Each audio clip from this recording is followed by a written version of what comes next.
Right, let's talk about your 7 tips to help us save this September. All right, so lots of different things. The first one is, did anyone have a flight delay or a cancellation this summer? Or actually not this summer. The law says you can go back 6 years, except in Scotland where it's 5 years. So if you've had this happen to you in that time, you are entitled in certain circumstances to a fixed amount of compensation between £200 and £520 per person. So family of 4, 520 is over £2,000, depending on the length of the flight and the length of the delay and some other things. So here are the key criteria. First of all, it has to be a UK or EU regulated flight. Now, that is any flight leaving a UK or EU airport. That's pretty simple. Or any flight arriving to a UK or EU airport, but then it has to be a UK or EU airline. Easiest way to think of that, British Airways from New York to London is EU regulated. American Airlines from New York to London is not EU regulated. Then for a delay to count, you have to have arrived, not left, arrived over 3 hours late. It's actually when they open the doors of the plane that is technically the time. So if you arrived over 3 hours late, this could count. For cancellation rules, they have to have cancelled less than 14 days before the flight. So if it's more, then it's sort of deemed you've got time to reorganise. If it's less, and then it depends on exactly when the flight, if they offered you a replacement flight, when it would have landed, exactly how much you're entitled to. You'll need to look that one up. There are free tools online that will do this for you. You do not need to pay to do this claim. And then the final thing is it must be the airline's fault, which is much broader than it may sound.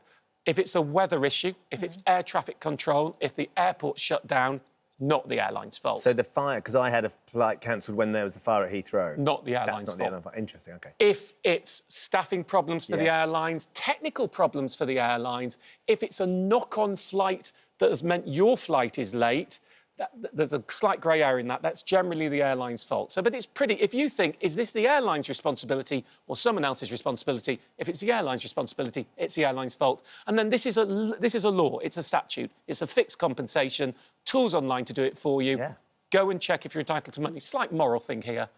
If you were 3 hours and 1 minute late, sat in the bar having a great time, I wouldn't bother. We don't want airlines to go bust. If you were 12 hours late, the kids were sleeping on the floor, it was an absolute nightmare for you. Go get your money. OK.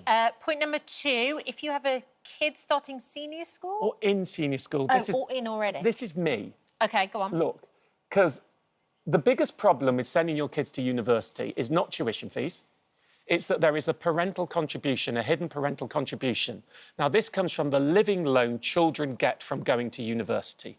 And it is means tested on family income, which effectively means parental income. Now, just to show you quite how tight this means test is, if you have family income, so that could be 2 parents of over £25,000, your child starts to get a smaller loan, £25,000. It's basically minimum wage. That 25 grand has not gone up since 2008, even though we've had 64% inflation in that time. It's absolutely outrageous. And by the time you've got 60,000 income, you're only getting the minimum loan, which is less than half. And that gap is effectively a parental contribution. So my warning is, once your kid's in senior school, if there's a chance they may be going on to university, you're probably going to need to start saving then. Because you're talking per child up to £5,000 a year. There are parental contribution calculators online, which will show you roughly, so you could do some better planning than this rough guide.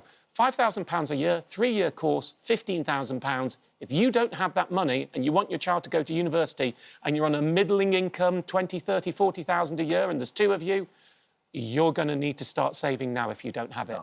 It's the last thing anyone wants to hear, but at least it's better to know in advance. We've got 2 minutes, so we need to pick up. What about leftover holiday currency? Simple thing to do. Buyback, holiday currency buyback is very expensive. There are tools that will find you cheaper. Find a friend who's going to where you went, right? So if you've been to Europe, you've got some spare euros, you've got a friend who's going, look at the spot rate, sell it to them at the spot rate. They're therefore getting a better rate than they could have bought it at, and you're getting a better rate than you could have sold it at. I call it the friends buyback method. Free childcare. Free, massively important. If you are paying for childcare for a child under the age of 12 or under 17, if they're have a disability, there's a scheme called tax-free childcare. This is any Ofsted registered childcare. That could be after-school clubs.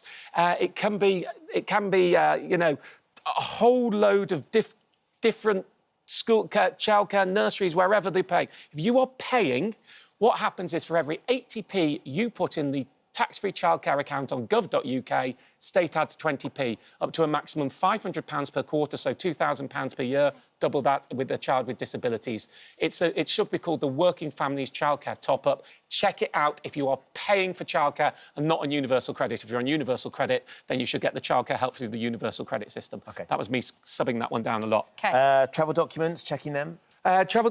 Check when your annual travel insurance expires, especially if you've got another holiday booked, because you may not be covered. Go look at your passport and your e-HIC now if you've been away, or your G-HIC now. See what the dates are, just in case they're going to date before next summer, so you can diarise to prepare it, so you're not in a panic next summer. And next one we'll do on travel as well. You take that one. Sunscreen. Sunscreen, Let's OK. do it. Go to the back of your sunscreen. Yeah. You will see this. It's the period after opening. Hopefully the camera can close in. Oh, I see. See, it says 12M. Yeah, Yes, 12M, mine yeah. says 12M. So that means this is still safe to use for 12 months after you've opened it. So if you've opened a new one this summer, write the date you opened it on it. On it. On it. Yeah, and then you that's don't have to smart. throw it away. You know you can still use it next summer. Some of them are 2 years, so they last even better. And my final one, I'm Yep. about to use the C word on television at this time of Oh, year. no. Christmas. Come on. We are just over 100 days from Christmas. Christmas is a big expense. Some people spend just as much as their holiday. Many people spend the money and then have to pay it back each month afterwards in the form of debt with interest. If you're going to have an expensive Christmas, put the money aside beforehand, then you're making interest on it. If you haven't started your Christmas planning, you've got a few months. You want to try and spread the cost if it's going to be expensive.